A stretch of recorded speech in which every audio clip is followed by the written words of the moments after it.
Yeah. Broken dreams.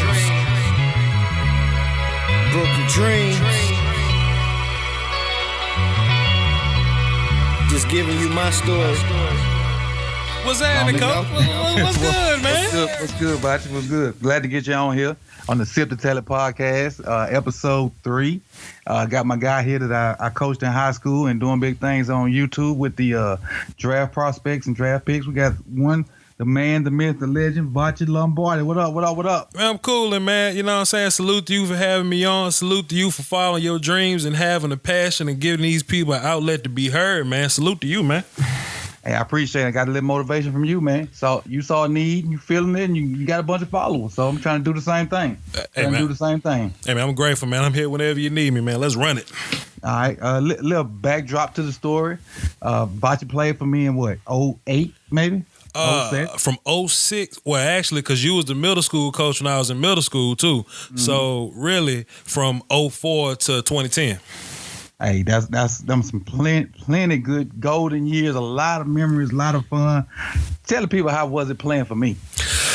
Whew, you know what you wanted, and if you ain't get it, you let us know.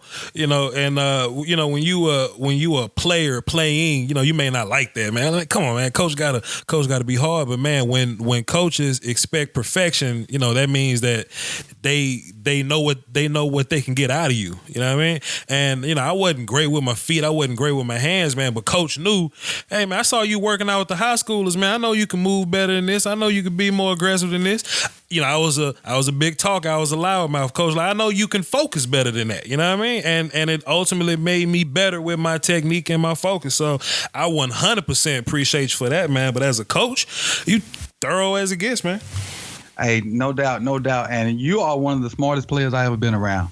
Probably never told you that, but just looking back on it and some of the conversations we had while you were playing and thinking back on and some of the things you said, you're probably one of the smartest players, and you kind of play from a coach's standpoint, especially the 11th, 12th grade year when you knew the offense yourself. And I think you told somebody you were one of the few guys, the lineman, that would look to the sideline, get the signal to tell everybody else what to do. Funny story, man. Javon Washington, shouts out to him. He was our quarterback, but no matter how much he grown freshman year to junior, senior year, he never got bass in his voice. And you know, we would play in some loud places versus some loud bands, and we couldn't always hear the call. So, you know, I just absorbed the offense so easily. I just looked to the sideline sometimes and saw the signals. And in our offense, you know, the line, all we heard was numbers. And the numbers was just the plays that we ran. But I look over and we running that. And then I would run the call and I would have the offensive line kind of like a Voltron robot. You know, we would just work together in that way. We'll communicate down the line and being able to talk. You know, and I don't even know if that was, you know, in the plans or the playbook or whatever, but being able to communicate as an offensive line made us better as an offense, because I remember you saying, and I quote, hey, if we can only run inside zone, we only gonna run inside zone. But with our offensive line being able to talk and communicate and articulate, you know, what we were saying on the field, now we can run inside zone, outside zone, power, trap, things like that. So we got a lot of diversity. Let me tell you something too, Coach. Can I give you credit for something, man? Go ahead. And I ain't even understand this till I got away from Natchez football to go coach elsewhere. Y'all as a coaching staff, y'all job was to put us in the best position possible for us to win. We didn't have real football players. We was a bunch of track guys, we was a bunch of power lifters, right? And we had some football players. What I mean by that is I would go to some high school in Texas, right? And they'll have like 5 freshmen that's 6'5", 250 that was just born to play football. We didn't have that. We had fast guys, and we had guys that were strong, bench pressing, squatting 500, 700 pounds or whatever. But y'all as coaches, y'all put us in positions to where only a few people had to really think. That was me and the quarterback. Everybody else just had to play. And I give y'all credit for that, man, for taking what y'all had. For taking, our right tackle was like, what, 210, 190? If that. If that. Taylor. Right. Taylor, Darius, Robert, all those guys, Johnny Griffin, like we'll take smaller guys and we'll teach them. Y'all would teach us technique. and we'll just line up and play. And we won playoff games like that, man. So I salute you, man. You know what?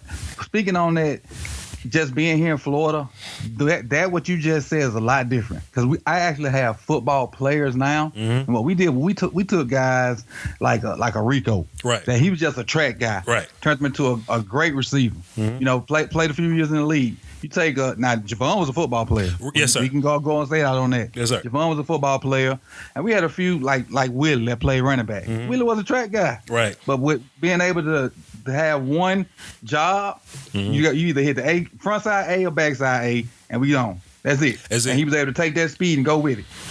Our offensive line was just all country strong people, right? Key D, I get that's one name that keep coming to mind. Key D, but that 700-pound squat. Absolutely, power lifters. We was just big, strong people. But y'all gave us technique, like just how y'all explained it. Like for example, like play action.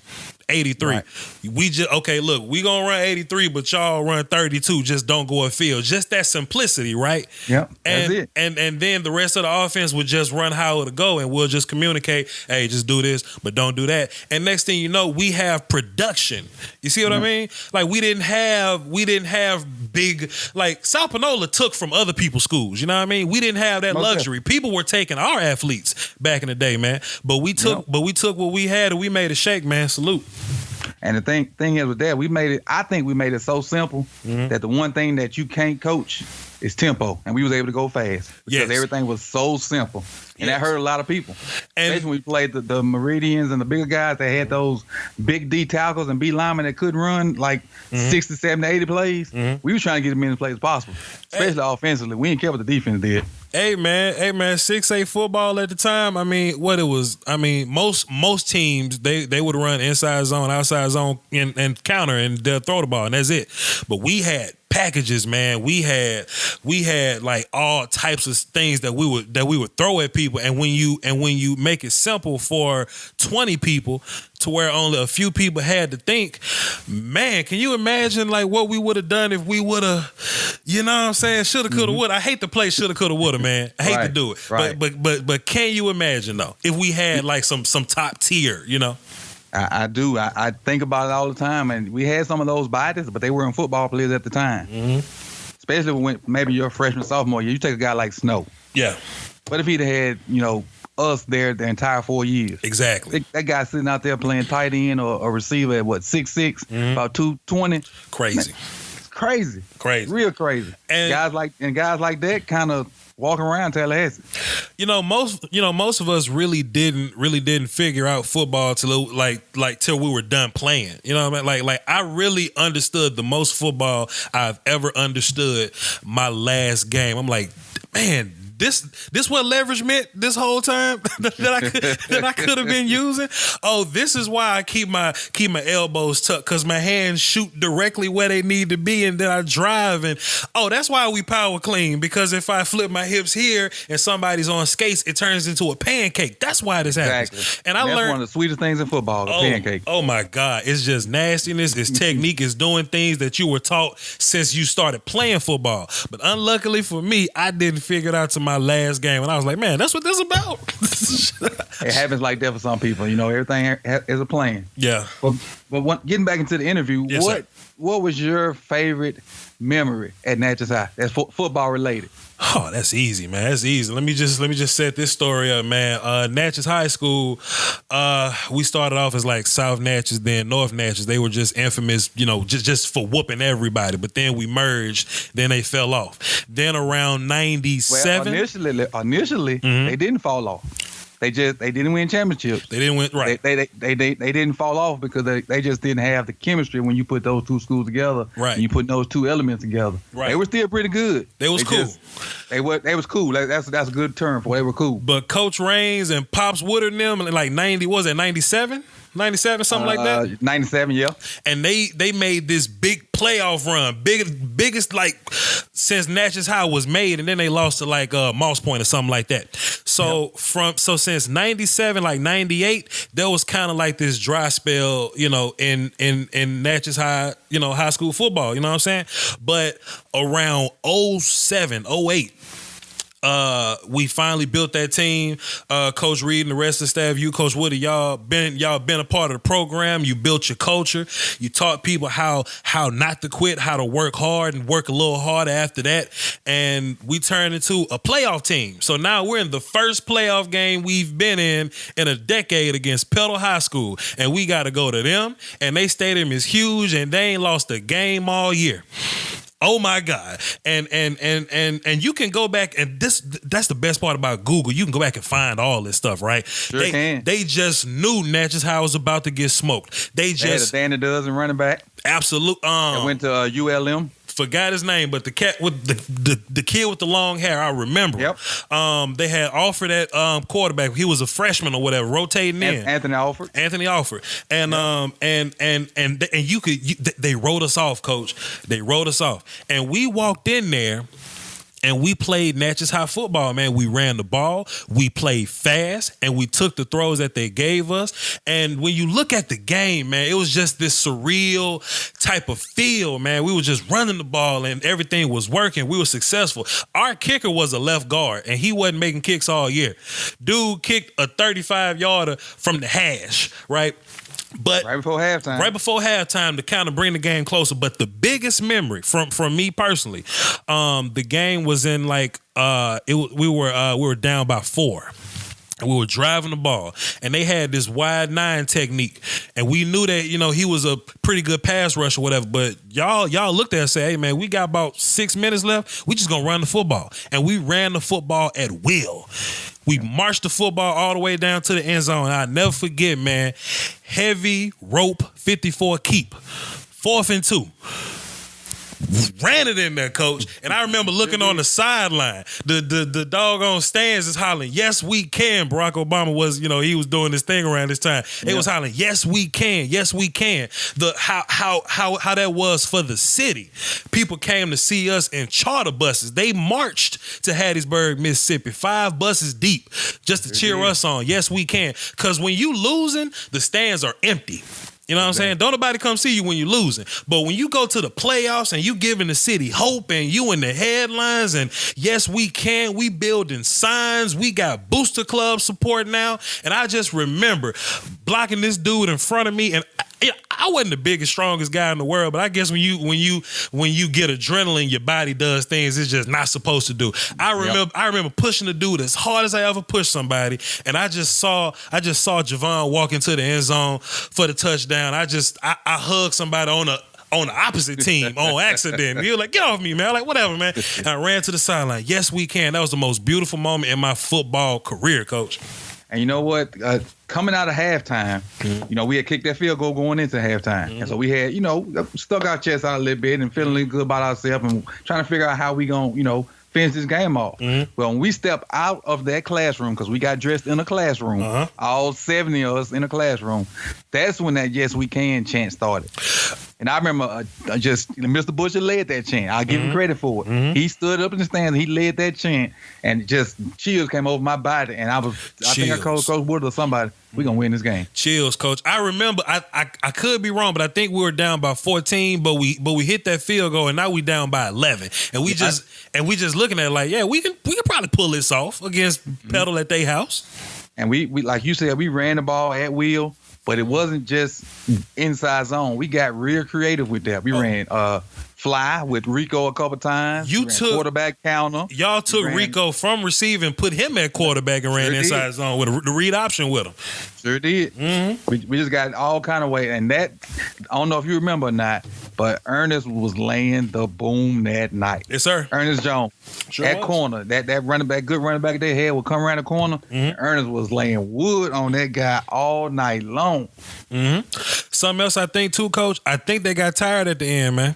I think they got tired. Salute to y'all for being in shape, because if you a football team, you may not be as talented as them, but if you in better shape and it's the fourth quarter, I tell you what, we was in shape, Coach. Yep. We were in shape. Coach Davis had us in shape. Oh God, we was in shape, man. And the game just got easier and easier. And if you pound the football on any team for for 3 quarters, that fourth gonna look very different. The holes were wide up. That little 9 wide I told you about, they kept him out there. We ran the counter to his side. It was there all day. We got moving on the one tech, wash him down. You kick that 9, you got big chunks of yardage right there. We kept running it. They couldn't do nothing about all it. Day. And you know, Woodard said that was our staple. Yeah. He said we run counter because that's what we do. Mm-hmm. As we do. Great times. Another great memory I think about when I think about those days were, do you remember when Keith D got the fumble against Brandon? Absolutely. And returned it for a touchdown. At D-line. he ran it. It was crazy. This guy ran, about 65 yards at picking up a fumble? 65 yards in slow motion, and he had the nerve to try to cut back. he had the nerve to try to cut back. And I remember earlier that like in the pregame speech, y'all was preaching, play like a team, man, play together, be your brother's keeper, see it through. And I haven't seen this defense like this in a long time. When Keith D picked up that fumble, everybody went to go block for Keith D. It was they was leading the convoy to go block for Keith because Keith was gonna get to the end zone. And if you look to the sideline was going crazy, running down the sideline for Keith D. He was going in slow motion. The sideline was running faster than him, and the crowd was going crazy. We was a community, coach.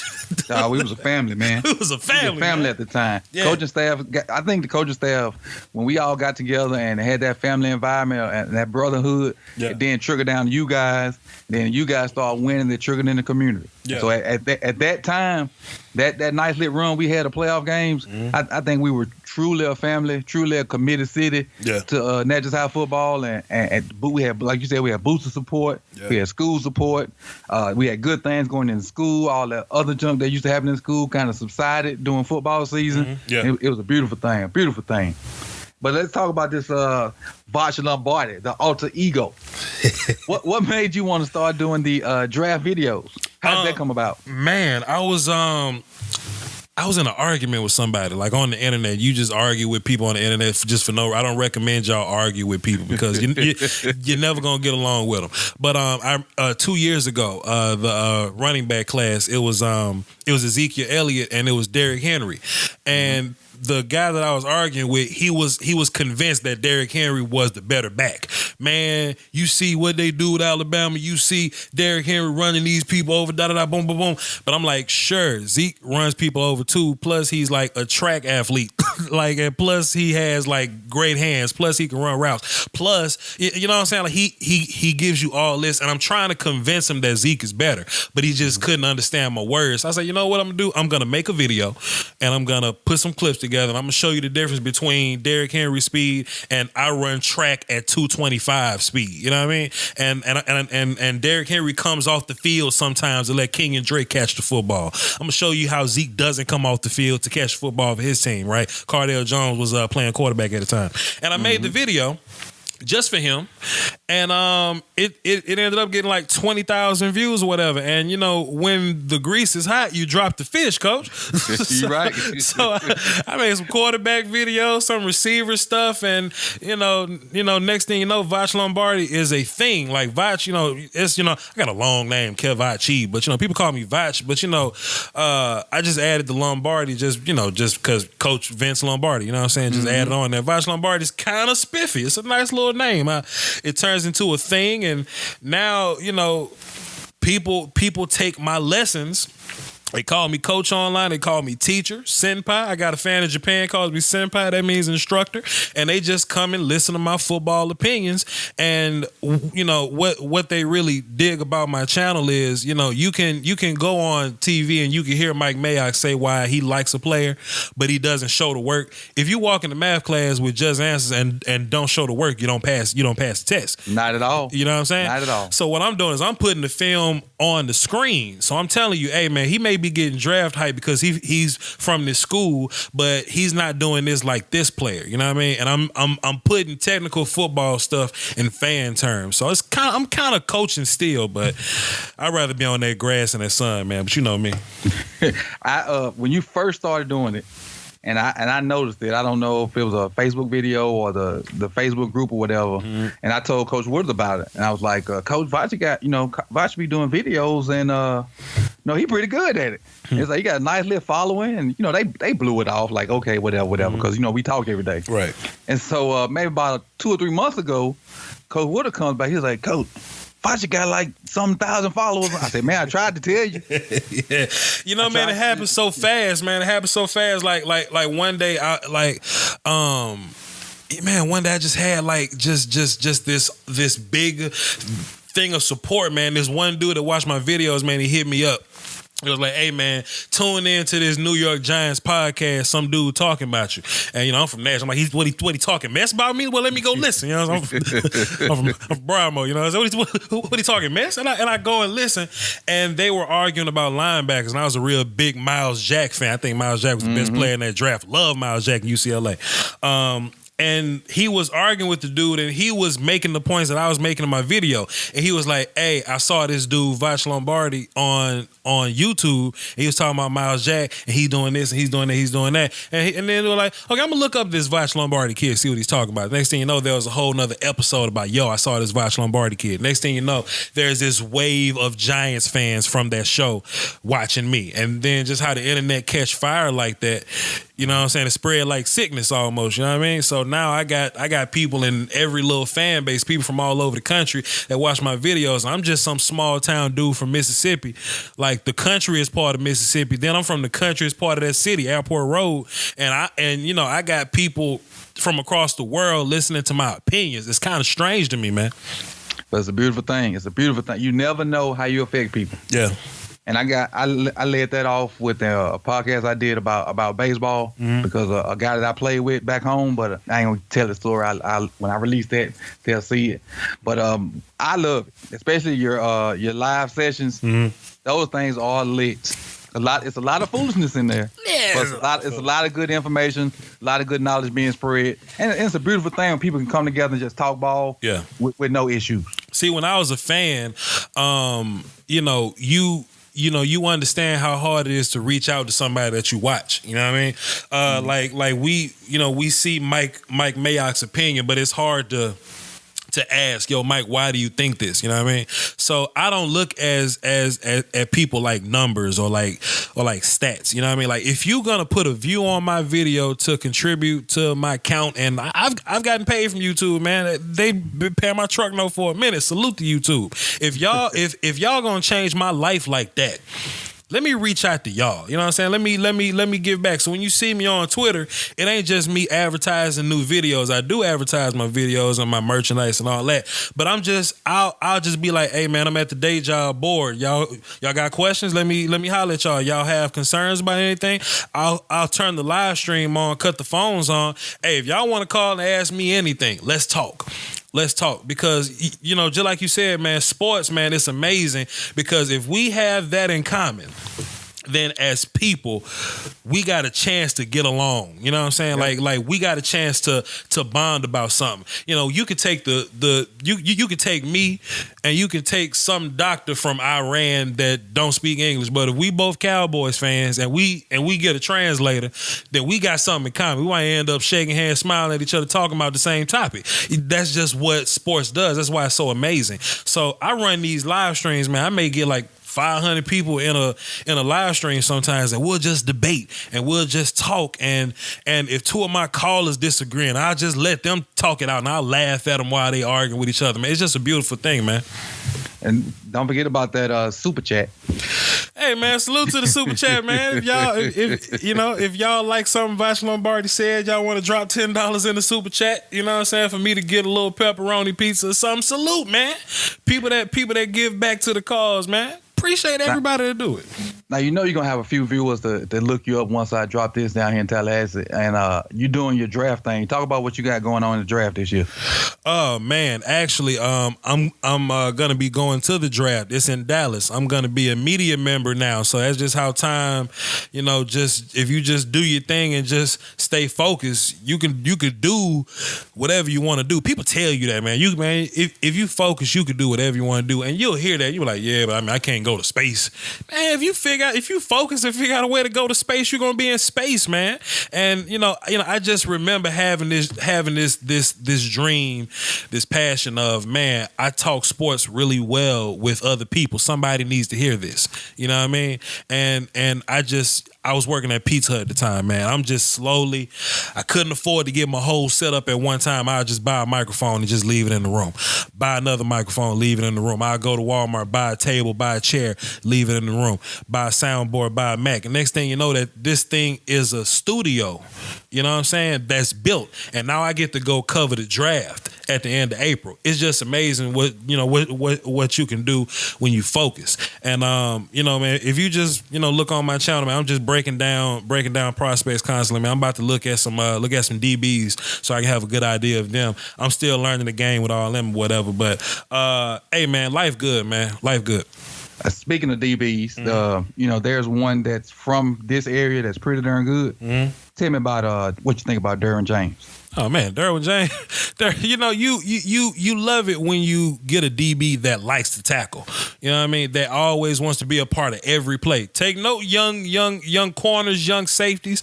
When you want to tackle, coaches like that. So if you see a linebacker wrapped up a guy and maybe a D lineman got somebody that ain't brought him down yet, come down from your safety spot and lay some wood, man, and get a ooh and set the tone for your defense. That's what Derwin James does. He's a great leader. He's a maniac. Somebody else on his team make a tackle, he jumping all in their face, picking them up. He brings the energy to your defense. Super athlete. Just went to the combine, ran a 4.4, jumped out the roof. Everything that Minkah Fitzpatrick did, the other top-rated DB, Derwin James did it, and he did it just as well. Derwin can play strong. I think he's mostly gonna be a strong safety. If you need him at free in a pinch, he can give you some one high support, mostly cover two type of stuff. Plus, if you're in a nickel package, Florida State got some film evidence of him playing linebacker in a nickel package, in a dime package. So whoever drafts Derwin James, he gonna be all over the field. But wherever he's at, he's gonna be laying wood and celebrating with his teammates. A quick story. I went over there for maybe spring practice when I first moved here, and this guy was out there, and he was covering the best receiver. Mm-hmm. Then when they had a good tight end at the time, he jumped out there, skipped a couple lines, covered that guy, then went again right back and covered another fast receiver. I was like, man, who is this guy? He covered everybody in the one-on-one drills. Nobody caught a ball on him. Some of the most valuable people in the league are guys that are 6 foot that can run and cover. You know what I mean? So if you can go cover some slot guys, you go out, cover some X's, cover some Z's, then you line up at safety or something and cover a tight end because you are 6'1" with long limbs and physical as them. That's value, man. That's value in the league, man. Derwin probably go top 15, top 10 at the earliest. We'll see. Yep. Now, if I didn't say it earlier, if you didn't notice it earlier, Voch is a Cowboys fan. 100%. I, on the other hand, am not. But let's talk about your Cowboys this year, what you expect out of them, and if you think y'all going to get that other ring anytime soon. Man, people like to panic. People like to, they like to. I get into a lot of arguments with other Cowboys fans. I hate them sometimes because they're not rational. You know what I mean? Oh, you need to fire Jerry Jones. How you gonna fire him? He owned the team. That's his doggone team. How you gonna fire him? Every team has a set of core players. Every team has an algorithm that they go by, or they have an identity. And sometimes when you lose those players, your team looks totally different. The Giants rely on Beckham to take the top off the defense. If you don't have that, and you don't have a running back, then you have problems. Moving the ball. The Packers lost Aaron Rodgers. So that offense looks different. The Cowboys are a run-first team. Run heavy team.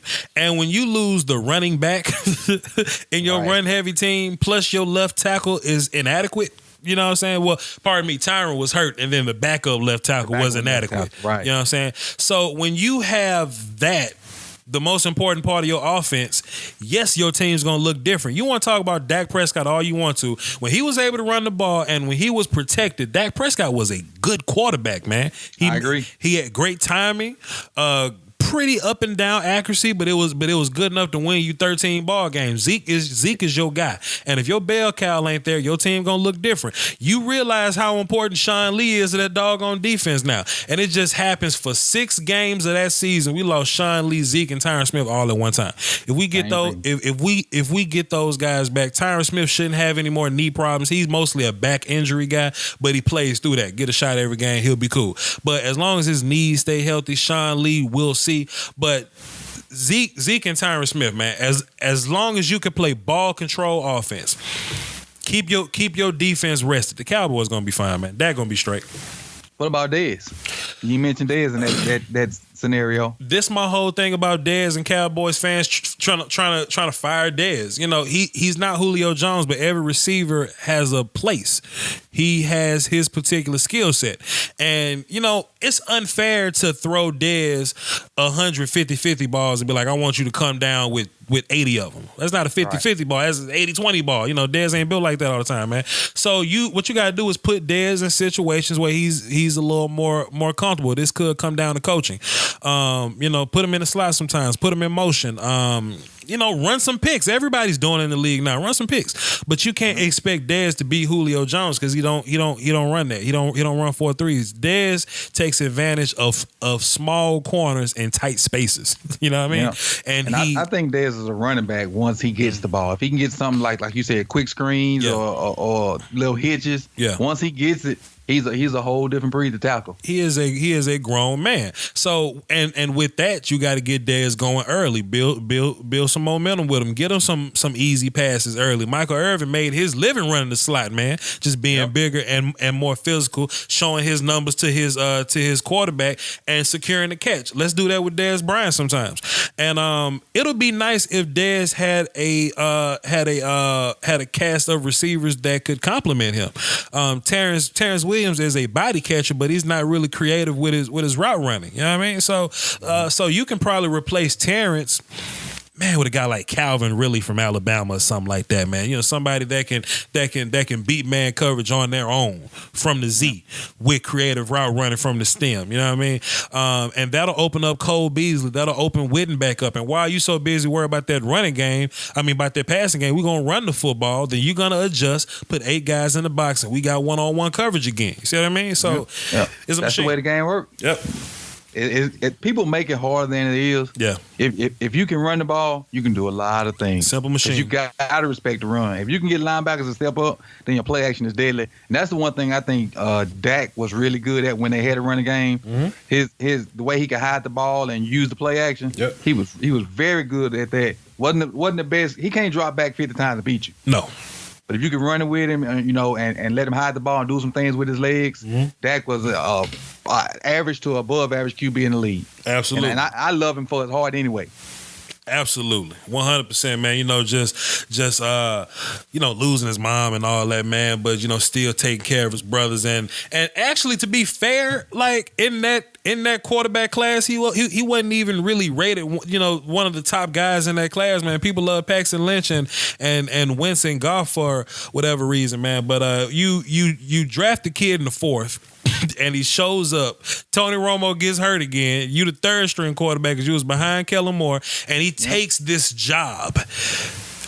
The Dallas Cowboys quarterback, a pro quarterback, a National Football League quarterback, he takes that job and he wins 13 games for you year 1. That's crazy, man. Did you think about it? How many guys that start for an NFL team play the entire preseason? Because he played the entire preseason before Romo got hurt. Absolutely. And he got them reps. He used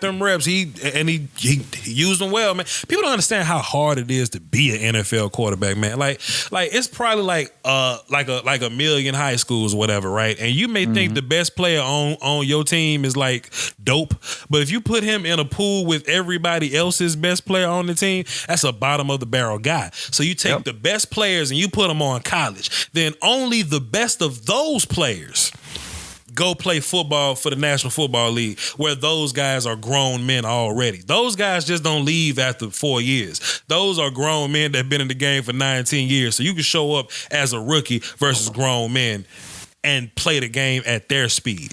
It's hard, man. That's why I'm glad they make them kids stay 3 years. Absolutely. Because they could not do what the NBA does. Can you imagine, man, pulling 18-year-old kids? Like, all right, man, go block Aaron Donald. Let's see what you can do. Not happening. Come on. Not happening at all. Now, give me your best receiver in the draft this year. I think it's Calvin Ridley. Explosive. I really like creative route runners, man. Like, and that's something that you need on the next level. Any level of football, man. If you can win making a slant look 3 different ways, you know what I mean? That's putting pressure on the DB in front of you, man. Being able to run all kinds of routes. Now Calvin really doesn't have the best hands in the world. He's not the most secure catch guy. He's kind of small. He's like 190, not a big dude, nothing like that. But there are no number 1 receivers in this draft to me. Like, there are no Julio Jones, AJ Green type of guys. But there are some complimentary dudes, some Golden Tate type of guys that you can get in this draft. I think Calvin Ridley is one of them, man. I mean, and plus he's like 24 years old. People look at that as a bad thing, but I think the older you are, the more football that you've played, I think the better it is for you once you get to the league. Like, you see these quarterbacks, any player really go from the Senior Bowl and they go to the league. They just know nuance. They just know small things about the game. They know how to cheat. They know how to hold. You know things like that. And I think it's better for them once they get to the league. And Calvin Ridley, 24, so I think that's valuable. All right, what about your D tackle? Man, they got this kid from Washington, man, a cat named Vita Vea. About 350 pounds, stronger than everybody else, and he can move. Super effort guy, right? And what I like about him is he's big enough to play 1 tech, 0. You can put him in 2 gap schemes because he plays with his hands and extends really well. Plus, he's athletic enough to line up at 3. Like, he ran a 5.1 40 at like 330 something pounds or whatever. He just packed his bags and went home. Bench pressed 42 times. I mean, what else you want this man to do? He's definitely a top 10 player, man. Cowboys fans talking about I want Vita Vea at 19. He's not gonna be there, man. I love that dude. Not at all. Last question before we get up out of here. Mm-hmm. Tell me, and we kind of share the same interest in this guy, what you think about Shaquem. Let me tell y'all something about Shaquem Griffin, man. You can do whatever you want to do if you put your mind to it and you stay focused and you work at it. This dude got one working hand. He's missing 5 fingers. But he been that way since he was 4. Mm-hmm. But he didn't use it as a handicap. He just continued to just work at it. You know what I mean? So now you see him at linebacker, UCF, he can catch the football, right? Like with 1 hand or whatever. And dude is a baller. When you watch the film on him, he's all over the field, man. Ran a 4.39. Watch his game versus Auburn. It tells you everything you need to know. It's a bowl game, big environment versus a big school, big level competition. He runs sideline to sideline. He can go cover the slot receiver, get out of there. He's big enough to go and cover a tight end, stay with him. But what I like about him the most, Coach, is when it was like the 4th quarter and Auburn was losing and Jarrett Stidham had to throw the ball. It was a clear you had to throw the ball situation. Shaquem lined up down in the trenches and whooped the left tackle on pass rush downs, terrorized those guys. Jarrett Stidham couldn't get the ball off. And that type of dude gives you so much value because if you're in the National Football League, you only got 45 spots on game day. So you go, man, I got Shaquem Griffin. He could play all the special teams. Plus, you can fit him in at will linebacker. Plus, he can rush on 3rd downs, right? His only knock is like those chase down weird angle tackles where I got to kind of catch you from behind. He only got 1 hand. But if you catch him in an alley, like open field tackling, you done for. He's a form tackler. He'll take that arm that's missing a hand and clamp down on it like a mouse trap, and he'll dig you with his functioning hand, and he'll take you to the ground like form tackling. And the only reason he's being considered a 4th, 5th round pick because his handicap. If this dude had 2 hands, he's a 1st round player, man. Yep. I love him, man. Now, my first time I noticed them was when UCF played USF. Yeah. I think they had lost one game between each other, and that was a big game down here because I got a kid that plays for me that's committed to USF, and we were talking about the game. And so I watched it or whatever, and, they kept mentioning that his brother played for the Seahawks. Yeah. And so this kid, he making all these tackles, and he running around. I'm like, man, this dude pretty darn good. Mm-hmm. And then they mentioned the hand. Oh, I see it. And I was like, what? This dude got one hand. Right. And so now I focus in on the rest of the game. And so I'm following his way he lines up and the things he does, and I'm following UCF and them because they a pretty darn good team at the time. Mm-hmm. But like you said, come to the Auburn game. So now he got all this hype. I'm wondering what he gonna do versus a big time school SEC game. And the way he showed out, it shouldn't be Shaquem Griffin, the guy with one arm or whatever. Right. Just Shaquem Griffin, football player. Absolutely. Because he went totally nuts in that game. That dude, for a regular guy, not just a guy with one hand. Mm-hmm. He did stuff guys with two hands can't do or won't do or just they not versatile enough to do. That's the key in the NFL, versatility. He lined up against the left tackle one time, right? Take note, young pass rushers. He came off the ball, right? Ball get off. Put the nub in his chest, extended, right? And he dipped his left shoulder into him, spin back to the outside. He dipped his left shoulder in, spin back inside, right? The tackle recovered, then Shaquem spin back outside and chase down Jarrett Stidham for the pressure. What I got from that is Shaquem as a pass rusher, he's seasoned because he has a plan. You know what I'm saying? He like some pass rushers just go out and just pass rush. He has a plan, and that shows like nuance and that you study in the game and that you take note of like small details. Like Shaquem probably walked up to the line of scrimmage. He saw this tackle and he know he's kind of slow footed. I'm gonna rush hard outside, try to beat you with speed. If you catch me, I'm gonna spin back in, put this nub in your hand. But if you happen to recover, I got one more move back outside. And you see Shaquem just giving effort every single play, 100% effort every single play. Auburn got tired of trying to block him, and he was still getting them, man. Still going after him, man. 100%. I love Shaquem Griffin, man. I hope Dallas can get him. Everybody talking about I'm gonna take him in the fourth. I'm gonna take him in the fourth. That means you got to take him in the third if everybody wants him in the fourth. Right. That's the second or higher. Or higher. That is a first or second round football player to me, man.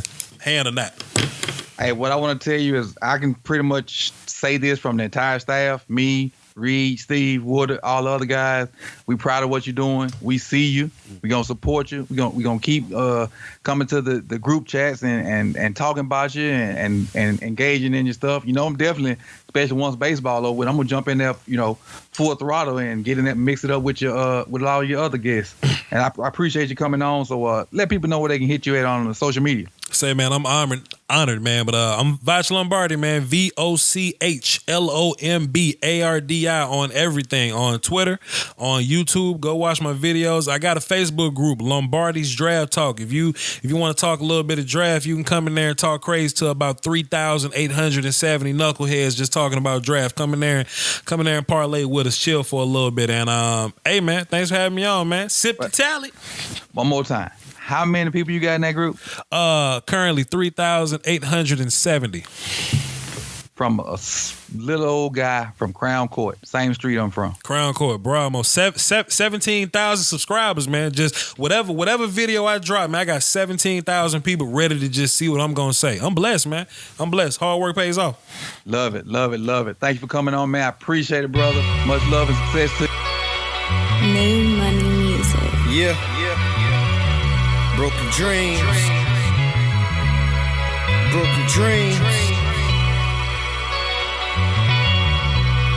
Just giving you my story.